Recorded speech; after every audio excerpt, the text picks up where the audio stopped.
అది పెద్ద మన సాయం దగ్గర నుంచి ఇంట్లో చాపేసి కూర్చున్నా. నువ్వు నాకు ఇచ్చి ఎప్పుడు పెళ్లి చేస్తావా అని. నేను లేను, నన్ను అడగడానికి నీకు మొహమాట ఏంటి?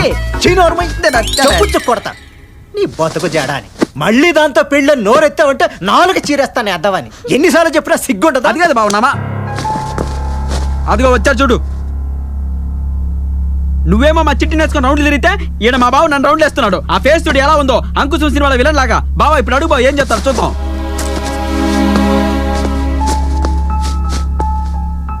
అంకుల్, డాక్టర్ గారు మీ పద్ధతి ఏం బాగలేదు. సన్యాసరాజు చెప్పాడా? ఆయా నేను త్రిపురని ప్రేమిస్తున్నాను. ఈ విషయం త్రిపురకు కూడా తెలియదు.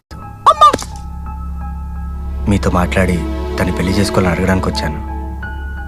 ఏం జరిగిందో మీరు త్రిపురని అడిగి తెలుసుకోవచ్చు. అక్కర్లేదు, ఏం త్రిపురని అడిగేదే, మాట్లాడు బావా. మీరు డాక్టర్ అయినంత మాత్రాన మీకు ఇచ్చి పెళ్లి చేయలేదు. అంతే. డాక్టర్ని కాబట్టే నాకు ఇచ్చి పెళ్లి చేయమని అడగట్లేదు. బాబు మాకు కొన్ని